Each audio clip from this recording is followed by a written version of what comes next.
नमस्कार। वापस सबसे का स्वागत है हमारे इस यूट्यूब चैनल में।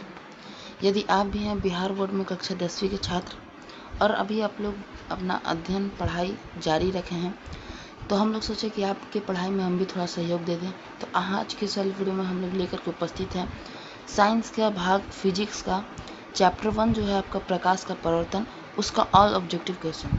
वे सारे क्वेश्चन जो कि आज तक एग्जाम में पूछे गए हैं इस चैप्टर से, उन सारे क्वेश्चन को फटाफट से इस वीडियो में हम लोग देखने वाले हैं। तो आशा करते हैं कि ये वीडियो आपके लिए बहुत ही ज़्यादा इन्फॉर्मेटिव साबित होता होगा। तो वीडियो में लास्ट तक बने रहिएगा।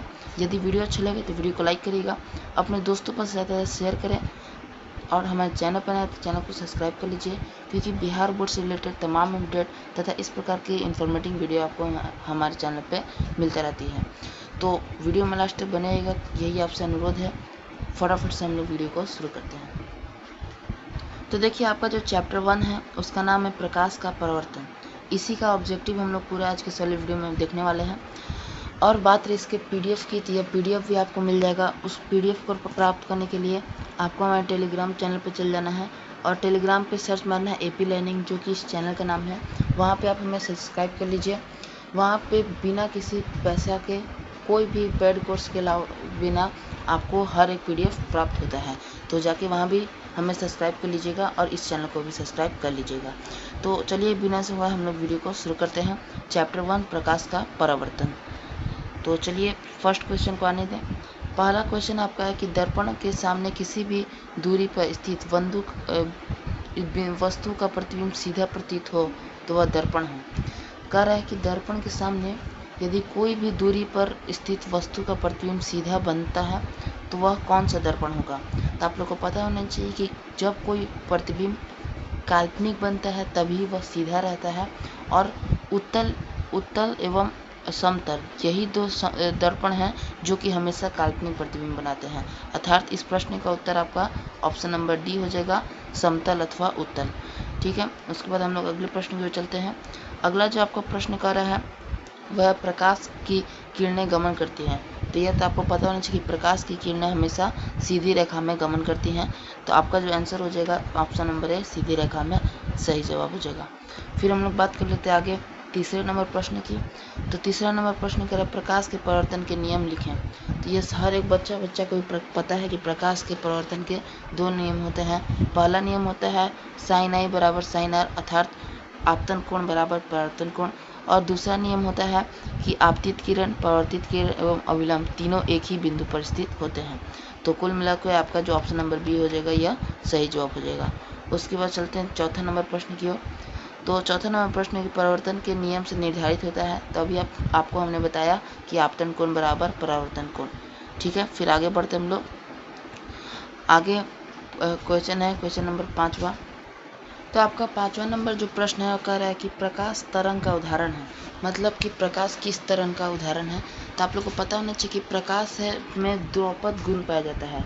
मतलब कि वह एक तरंग भी है और एक कण है। तरंग के रूप में वह विद्युत चुम्बकीय तरंग है और कण के रूप में वह फोटॉन है। तो इसका ऑप्शन नंबर बी बिल्कुल सही हो जाएगा, विद्युत चुम्बकीय तरंग। फिर अगले प्रश्न की ओर हम लोग बढ़ेंगे। अगला जो प्रश्न है प्रश्न संख्या 6, समतल दर्पण द्वारा प्रतिबिंब बनता है। तो समतल दर्पण एवं उत्तल दर्पण दोनों द्वारा हमेशा काल्पनिक प्रतिबिंब बनता है। तो ऑप्शन नंबर बी बिल्कुल सही जवाब आपका हो जाएगा। और बात रही है जो जितना भी प्रश्न हम आपको करवा रहे हैं यह सब पहले पूछा गया है। यह जो प्रश्न है यह 15 और 16 में पूछा गया है, 2015-16 में। उसके बाद अगले प्रश्न की बात करें हम लोग, तो एक अभिसारी किरण पुंज समतल दर्पण पर आपतित होती है तो वह किरण पुंज होगा। तो मतलब वह परावर्तित कैसा होगा। तो देखिए, आप लोग को पता होना चाहिए कि समतल दर्पण कुछ इस प्रकार का मार्क करेगा। समतल दर्पण हमेशा सीधा होता है। तो यदि कोई अभिसारी किरण पुंज उस पे आ रही है, मतलब कि इस प्रकार से कोई किरण पुंज उस पे आ रही है, तो वापस यह जो जाएगी इसी दिशा में चल जाएगी, क्योंकि समतल दर्पण किसी भी वस्तु का एकदम समान आकार का प्रतिबिंब बनाता है। एकदम उसका एम जो होता है शून्य होता है। इसके कारण आपका अभिसारी ऑप्शन नंबर बी बिल्कुल सही हो जाएगा।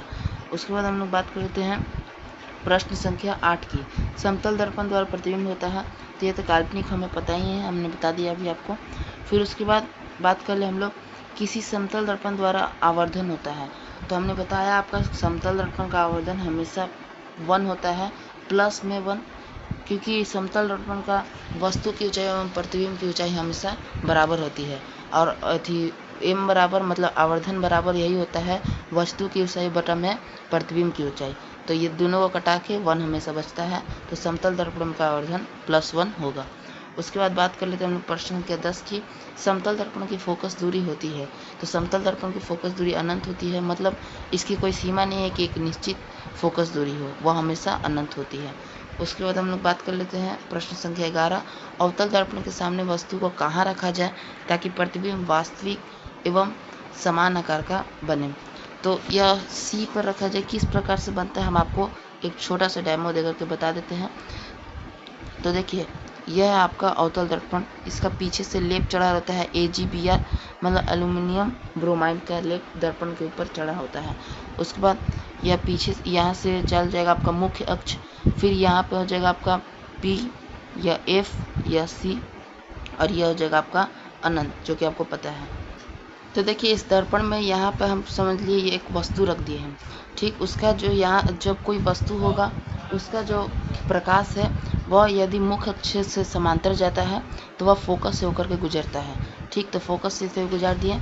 अब जब कोई जो फिर नीचे ही उसी चीज़ को नीचे से हम लोग करेंगे इस प्रकार से, तो वह भी यहाँ से जाएगा, तो प्रतिबिंब यहाँ पे आपको बनेगा। तो आप देख सकते हैं प्रतिबिंब एकदम समान आकार का बन रहा है। तो आपका सही उत्तर आपका यहाँ पे हो जाएगा कि अवतल दर्पण पर वक्रता केंद्र पर रखेंगे वस्तु तो उसका समान आकार का प्रतिबिंब बनने वाला है। उसके बाद बात करते हैं हम लोग अगले प्रश्न की। अगला प्रश्न आपका कह रहा है उत्तल दर्पण में बना काल्पनिक प्रतिबिंब होता है। तो देखिए, काल्पनिक प्रतिबिंब हमेशा सीधा होता है। काल्पनिक प्रतिबिंब हमेशा सीधा होगा, तो आप सीधा पे यहाँ पे टिक लगा दीजिएगा। फिर आगे बात करें हम लोग दर्पण सूत्र। तो दर्पण सूत्र हमने सिद्ध भी किया है, आप हमारे चैनल पर देख सकते हैं। दर्पण सूत्र होता है 1/v + 1/u = 1/f। उसके बाद हम लोग बात कर लेते हैं 14 नंबर प्रश्न। दाढ़ी बनाने के लिए कौन सा दर्पण उपयुक्त होता है? यह मोस्ट वीवीआई प्रश्न है, क्योंकि 11, 15, 20, 21 सब में पूछा गया है। तो इसका उत्तर अवतल होगा, क्योंकि अवतल दर्पण किसी वस्तु का बड़ा प्रतिबिंब बनाता है, जिससे कि हजामत बनाने में, दाढ़ी बनाने में व्यक्ति को आसानी होती है। तो इसका उत्तर ऑप्शन नंबर सी सही हो जाएगा। उसके बाद हम लोग बात कर रहे थे 15 नंबर प्रश्न। किसी कार के अग्रदीप में प्रयुक्त दर्पण निम्नलिखित में से कौन है? तो अग्रदीप मतलब हेडलाइट में अवतल दर्पण का उपयोग किया जाता है। फिर हम लोग बात करते हैं अगले 16 नंबर प्रश्न की। किस दर्पण का उपयोग पश्चिम दर्पण के रूप में किया जाता है? तो यह उत्तल दर्पण का उपयोग किया जाता है, क्योंकि बैक लाइट पीछे के देखने में साइड मिरर में भी इसी का उपयोग किया जाता है, क्योंकि यह किसी वस्तु का छोटा प्रतिबिंब बनाता है। छोटा प्रतिबिंब बनाने से पीछे जितना भी गाड़ी है वह आराम से सब ड्राइवर को दिख पाता है। तो ऑप्शन नंबर ए बिल्कुल सही जवाब हो जाएगा। आगे बात कर लेते हैं हम लोग क्वेश्चन नंबर 17 की। क्वेश्चन नंबर 17, नई कार्तीय परिपाटी के अनुसार दर्पण के सामने वस्तु को रखे गए बिंब की दूरी ली जाती है। तो वस्तु देखिए, यह जो नई कार्तीय परिपाटी है वह किस प्रकार से है? तो इस प्रकार से आप कार्तीय तल को पढ़े हैं। इसमें इधर होता है आपका प्लस, यह होता है माइनस, फिर यह होता है, यह भी माइनस होता है आपका, और यह भी माइनस होता है। मतलब इस साइड में माइनस होता है आपका, इस साइड में प्लस हमेशा होता है। अब इसमें कहा जा रहा है कि नई कार्तीय परिपाटी के अनुसार दर्पण के सामने रखे प्रतिबिंब की दूरी ली जाती है। तो यह इस साइड से लिया जाता है, तो यह ऋणात्मक हमेशा होगा। फिर अगले प्रश्न की ओर हम लोग बढ़ते हैं। फिर हमारा जो अगला नंबर प्रश्न है वह है 18 नंबर। निम्न में से किस दर्पण की फोकस दूरी धनात्मक होती है? तो देखिए, उत्तल दर्पण जो होता है उसका फोकस दूरी धनात्मक होती है। वह कैसे होती है? तो चलिए हम शॉर्ट में आपको बताते हैं। देखिए, यह जो कार्तीय परिपाटी है इसके अनुसार इधर प्लस होता है, इधर माइनस होता है। तो हमारा अवतल दर्पण इस प्रकार से होता है और उत्तल दर्पण इस प्रकार से होता है। और कहीं भी वस्तु इस साइड में रखाता है और उत्तल दर्पण में प्रतिबिंब इस साइड में बनता है। फोकस दूरी भी यहाँ होता है इनका, तो इस प्रकार से इनका जो फोकस दूरी है धनात्मक प्लस साइड में बनता है। तो आपका जो सही उत्तर हो जाएगा इसका ऑप्शन नंबर बी बिल्कुल सही जवाब हो जाएगा। उसके बाद फिर हम अगले प्रश्न की ओर चलेंगे। अगला जो आपका प्रश्न है प्रश्न संख्या 19 कह रहा है किसी दर्पण ये कलर चेंज कर लेते हैं। यदि किसी बिंब के प्रतिबिंब का आवर्धन ऋणात्मक हो तो उस प्रतिबिंब की प्रकृति क्या होगी? तो जब ऋणात्मक हो जाएगा तो वह वास्तविक होगा, और वास्तविक चीज़ हमेशा उल्टा होता है। तो ऑप्शन नंबर ए बिल्कुल सही जवाब हो जाएगा। उसके बाद बात करें तो हम लोग अगला नंबर प्रश्न संख्या 20 की। तो यह अगला नंबर जो प्रश्न है वह कह रहा है कि दंत विशेषज्ञ किस दर्पण का उपयोग मरीजों के दांत का बड़ा प्रतिबिंब बनाने के लिए देखते हैं? तो आप लोग को पता होना चाहिए कि अवतल दर्पण किसी वस्तु का बड़ा एवं सीधा प्रतिबिंब बनाता है, तो इसका अवतल दर्पण बिल्कुल सही जवाब हो जाएगा। उसके बाद बात कर लेते हैं हम लोग अगले प्रश्न की ओर। अगला प्रश्न है आपका, एक प्रयोग में अवतल दर्पण द्वारा किसी बिंब का प्रतिबिंब एक पर्दे पर प्राप्त किया जाता है। दर्पण की फोकस दूरी को निर्धारित करने के लिए प्रयोगिताओं को मापने की ज़रूरत है। तो क्या क्या वह नापेंगे? तो वह दर्पण तथा पर्दे के बीच की दूरी मतलब ए, और दर्पण तथा बीच की दूरी दोनों नापेंगे, इसलिए ए और बी बिल्कुल सही जवाब हो जाएगा। उसके बाद बात करते हैं अगले प्रश्न संख्या 22 की। प्रश्न संख्या 22 आपका कह रहा है कि गोलीय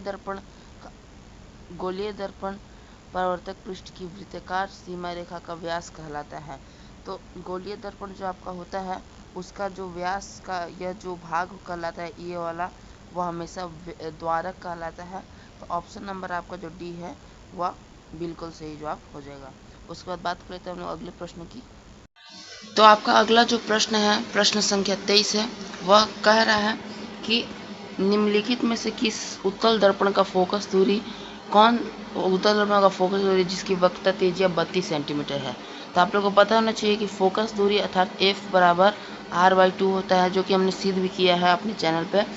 तो यहाँ पे R का मान आपको दिया 32 सेंटीमीटर, तो 32 को 2 से भागा देंगे तो यह आएगा 16। अब चूंकि यह उत्तल दर्पण का कार्य है तो उत्तल दर्पण का फोकस दूरी हमेशा धनात्मक में होगा, तो ऑप्शन नंबर आपका सी जो है बिल्कुल सही जवाब हो जाएगा। उसके बाद बात कर लेते हैं हम लोग अगले प्रश्न की।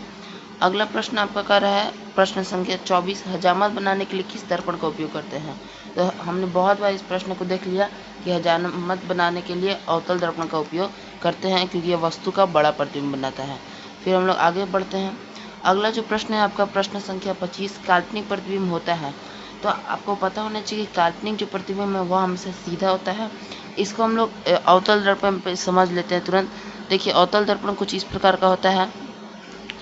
अवतल दर्पण इस प्रकार का होता है, इसका यह पीछे से ढका होता है, लेप लगा हुआ होता है।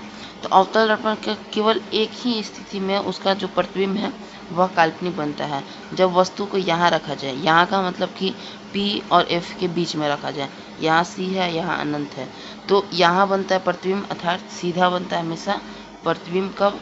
तो उत्तल जो प्रतिबिंब काल्पनिक होगा वह हमेशा सीधा बनेगा। फिर अगला प्रश्न की हम लोग बात कर लेते हैं।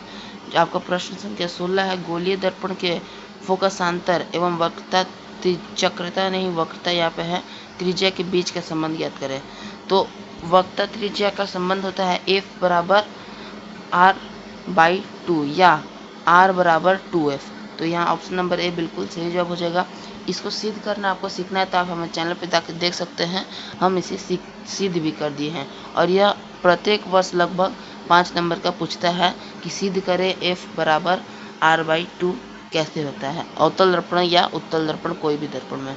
ठीक है, फिर उसके बाद हम लोग अगले प्रश्न की बात करें। अगला जो प्रश्न है आपका प्रश्न संख्या 27, किसी बिंब का अवतल दर्पण द्वारा बना प्रतिबिंब आभासी, सीधा तथा बड़ा पाया जाता है तो वस्तु की स्थिति कहाँ होनी चाहिए?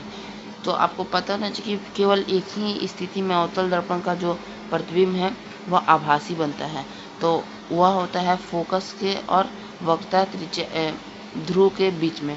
तो ऑप्शन नंबर डी बिल्कुल सही जवाब हो जाएगा। उसके बाद बात करते हैं हम अगला नंबर प्रश्न संख्या 28 की, कि किसी दर्पण में दूर की वस्तु को प्रतिबिंब सदैव सीधा बनता है। कौन सा दर्पण है जिसका प्रतिबिंब हमेशा सीधा बनता है? तो इसका जवाब होगा आपका उत्तल भी सीधा बनाता है, समतल भी सीधा बनाता है। तो ऑप्शन नंबर डी बिल्कुल सही जवाब आपका हो जाने वाला है। उसके बाद बात कर लेते हैं हम लोग अगले प्रश्न की, प्रश्न संख्या 29 की। तो अगला प्रश्न है, अवतल दर्पण की फोकस दूरी होती है। तो अवतल दर्पण की फोकस दूरी हमेशा ऋणात्मक होती है। हमने पहले आपको चिन्ह पर पाती पे समझा भी दिया है। फिर उसके बाद बात करें तो हम लोग 30वां नंबर प्रश्न की कि किस दर्पण में हमेशा वस्तु से छोटा प्रतिबिंब बनता है। तो उत्तल हमेशा और हमेशा छोटा ही बनाता है।